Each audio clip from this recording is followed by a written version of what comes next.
Once upon a time, in the quiet village of Umunkwa, there lived a woman named Echidime. She was a strong woman with a loud voice that could be heard from the next compound whenever she scolded her children. She walked with the confidence of a woman who had conquered life, her wrapper tied tightly around her broad hips, her feet moving swiftly as she went about her daily activities. Eshidime's mission in life was to bear as many children as her home could carry. To her, children were the greatest blessings from God, a sign of prosperity, and a guarantee of a secure old age. She believed that the more children she had, the better her future would be. She was married to Okeke, a roadside mechanic whose workshop sat beneath an old mango tree in the village. Okeke was a hard-working man, but no matter how many hours he spent fixing worn-out motorcycles and battered cars, his earnings were never enough to feed his ever-growing family. At first, Okeke had been excited about being a father. Their first son was his pride and joy, and when their second child arrived, he was just as happy. But as the year passed by, Echidime kept getting pregnant, and his joy slowly turned to frustration. So one evening, as he sat on the wooden bench outside their small two-room house, Echidime walked up to him, her belly slightly rounded. "My husband, I have good news," she said, smiling. Okeke already suspected what she was about to say. He sighed deeply.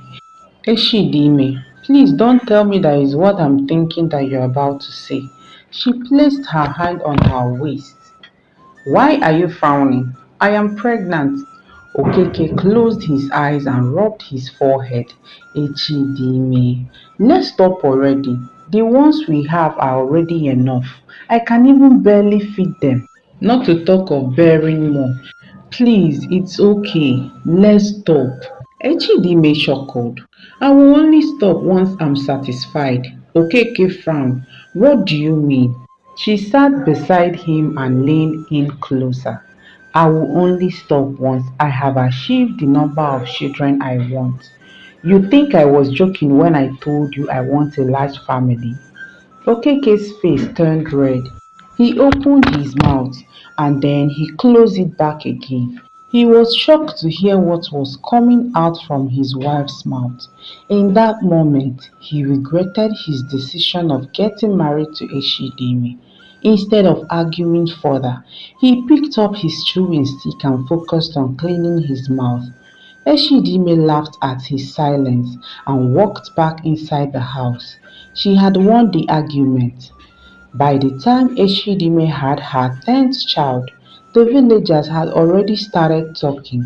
They whispered whenever they saw her walking down the road with her round belly leading the way and another baby trapped at her back. Her best friend Mama Nkechi had known her since childhood, and she was one of the few people who still had the courage to confront her. So one afternoon, while they were seated under the shade of a mango tree peeling cassava, Mama Nkechi decided to speak up. "Eshidime, my friend, don't you think you're overdoing this childbearing of a thing?" she asked, as she tossed a piece of peeled cassava into a basin. Eshidime continued peeling without looking up. "What do you mean? You already have 10 healthy children, both boys and girls. What more do you want? It's not like you are even looking for a particular gender. But even if you were, don't you think that 10 is too much?" Eshidime chuckled. "Mama Nkechi, it's not my fault though that I'm this fertile. And moreover, Okeke is not complaining. He says that children are blessings from God." Mama Nkechi dropped her knife and turned to her. "Blessings are good, but can you feed those blessings? Do you know how expensive life is these days? Your husband is a mechanic, for crying out loud. He struggled to make ends meet, and your children are always seen running around the village barefooted and hungry. Do you think giving birth is the same as raising them? Eshidime sighed and finally looked up. That's why I want a big family, so that when they grow, they can take care of me and my husband. Mama Nkeshi's jaw dropped. So that's your plan? You want to use your children as an investment for your old age? Eshidime nodded. Yes, of course. That's how it's supposed to be now. When children grow, they will take care of their parents. Haven't you heard the saying? A mother never suffers when she has many children. Mama Nkechi clapped her palms against her forehead. Chai, so this is the kind of reasoning ignorance has reduced you to. She sighed and picked up another cassava tuber. Eshidimi, let me tell you the truth. If you don't train your children well, none of them will look at you when they grow up. They will either become useless and a liability to you and your husband. Some might even run away and forget you. Have you not seen many women like this in this village? Women who give birth to many children but are still suffering in their old age? Eshidime waved her hand dismissively. My case will be different. My children will take care of me. Mama Nkechi shook her head. Even if you were sure of that, how do you plan to care for them now? You and your husband barely have enough to eat. You are not even doing any business either. You are not selling anything. Neither are you farming. How will you cater for 10 children, let alone more? Eshidime shrugged. God will provide. Mama Nkechi rolled her eyes. God will provide. Yet you refuse to help yourself. Why don't you consider family planning? At this point, Eshidime dropped her cassava and gasped, as if Mama Nkechi has said the worst thing. God forbid. Haven't you heard that family planning is dangerous? That it causes womb cancer? Do you want me to die before my time? Mama Nkechi. Mama Nkechi scoffed. Womb cancer? Who told you that? Everybody knows, and besides, I'm not meant to stop giving birth until I've had all the children I'm destined to have. Mama Nkechi sighed in frustration. Eshidime, this ignorance will kill you one day. Eshidime, feeling frustrated by her friend's persistent warning, stood up and dusted off her wrapper. Mama Nkechi, I'm tired of your lectures. Allow me to give birth as I like now. Besides, I'm not even giving birth with your womb. Neither am I using your private part to put out these children. Mama Nkechi sighed in defeat. Okay, oh, I've heard you. Anyway, I actually came to inform you about the village debt. Eshidime frowned. Debt? Which debt? The money for the last community contribution. You know that every woman is supposed to pay, and you haven't paid yours. Eshidime hissed. I will pay when I have the money. Alright. Anyways, try and pay up. I'm leaving. Mama Nkechi shook her head as she walked away. She knew that one day Eshidime would regret this path she had chosen. She prayed that it would not be late by that time. As she watched her friend disappear from her compound, Mama Nkeshi's words rang like a bell in her head, but she quickly waved it off, saying that she would not understand. The entire village had given up on Eshidime's endless childbearing. At first, after she had had her fifth child, everyone thought that would be her last. But by the time she had given birth to the seventh one, some of the elderly women called her aside to advise her. She would always nod in agreement, but would later go on to get pregnant. By the time she had her tenth child, the villagers shook their heads in resignation. It was clear that Eshidime was determined to populate the town by herself. It wasn't just the number of children she had that worried people, it was the way she raised them. Her children roamed the street barefooted, their clothes were torn and dirty. They play in the dust with swollen stomach because of malnutrition. Mama Nkechi, have you seen Eshidime's children lately? One of the village women, Mama Ijoma, whispered as she and her friends sat under the Udala tree one evening. My sister, oh, don't even talk about that. Another woman, Mama Ada, replied. Those children look like they were picked from the gutters. They are always running around unkept and they always look hungry.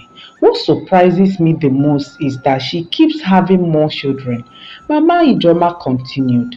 Is she trying to break a record, or does she think there is a prize for the highest number of children you have? Another woman, Mama Chinyere, scoffed. She has taken this her name too seriously. Does she even know the meaning of echidime? It simply means tomorrow will tell, and she's proving that she has no thought of her tomorrow. How does she expect to feed all those children? Not like she's even doing anything meaningful. It's not even about feeding them, Mama Ada interjected. Training a child is not all about giving them food. These children do not go to school. They do not have any skill. And they are not even taught good manners. They just roam the village like wild animals. It's a shame, another woman added, shaking her head. And do you know the worst part? Her husband is a mechanic that barely makes enough money to feed himself, let alone a household full with children. But have you tried talking to her? Who hasn't tried? Even the church women had visited her countless times. She refused to listen. And so the gossip continued. But no matter how much the villagers talked, it didn't change Eshidime's mind. She continued to carry her big belly around the village, smiling as if the world belonged to her. But then, things changed when Echidime fell pregnant for the 12th time. From the moment she conceived, her body began to fail.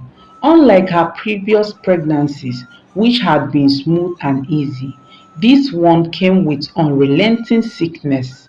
She woke up every morning feeling weak. Her limbs trembled as if her body no longer belonged to her. She could no longer do her usual chores. To fetch water from the stream became a struggle. Cooking meals for her family felt like an impossible task. Even taking short distance walks left her breathless. Mama, are you okay? Her eldest daughter Shisom asked her one afternoon when she found her mother sitting on the floor. She was too weak to stand. Eshidime nodded slowly. I'm fine, my daughter. I'm just tired. But she was not fine. The sickness persisted. She became thinner. Her skin lost its glow, and dark circles formed under her eyes. After much persuasion from her husband, Eshidime finally went to the hospital.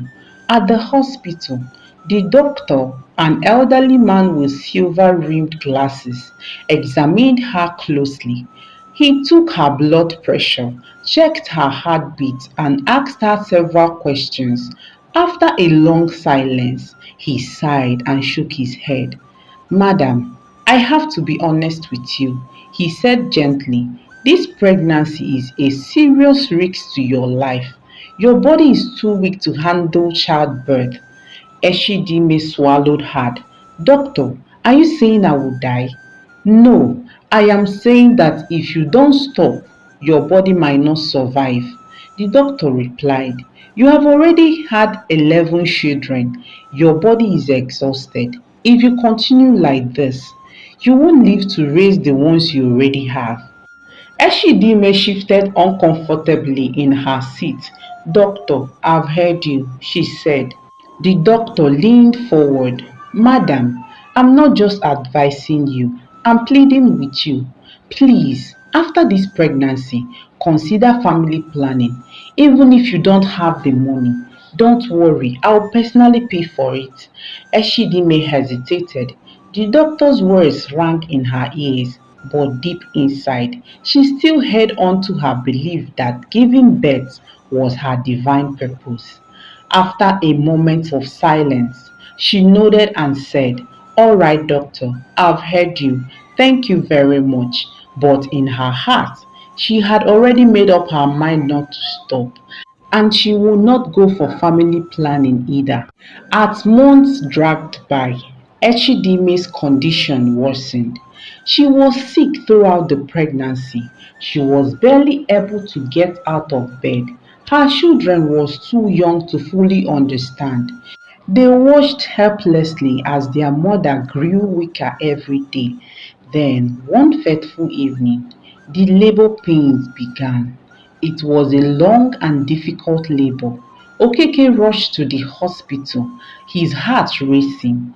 Doctor, doctor, please save my wife, he cried as he carried her into the labor room. The nurses worked tirelessly. After long hours of agony, the cry of a newborn baby boy filled the air. But Eshidime did not hear it. She was too weak to celebrate. Her breath was shallow. Her heartbeat was slow. The doctor held her firmly. Madam, stay with us. Look at your child. Please stay with us. But Eshidime could barely see her baby. She turned her head slightly, her eyes searching for her husband. When she saw him, she gave him a weak smile. Okeke, my husband, please look after the children for me. Don't say that. Don't say that, my wife. You will be fine. We will be fine and we will go home and take care of our children. Okeke said with a trembling voice. But as Okeke was about to say another word, her eyes fluttered close. Okeke froze. Echidime, he whispered, shaking her gently. But she did not move. No, no, doctor, please help my wife. The doctor lowered his gaze and said, she is gone. Okeke cried and wailed, but his wife, Eshidime, was truly dead. The news of Eshidime's death spread like wildfire throughout the village. It also served as a cautionary tale to intending couples. Having children doesn't guarantee they will always succeed or be able to take care of you when you are old. It is wiser to have a number of children you can cater for, nurture, educate and provide for properly. No amount of children is worth risking your life. A mother must be alive and healthy to enjoy her children's success. Family planning and child spacing are crucial. Women should prioritize on it. Instead of relying solely on children for the future, build yourself financially, secure your future, learn skills, and explore other investments that can sustain you even in your old age. Although children can take care of their parents, but life is unpredictable. Some may struggle financially, some may even move far away, some may forget and abandon their parents, and even pass away before their parents would do. A balanced approach to childbearing and financial security is the best part. Thank you so much for watching this video. And if you enjoyed this video, please don't forget to subscribe, like and leave your thoughts with me in the comment section.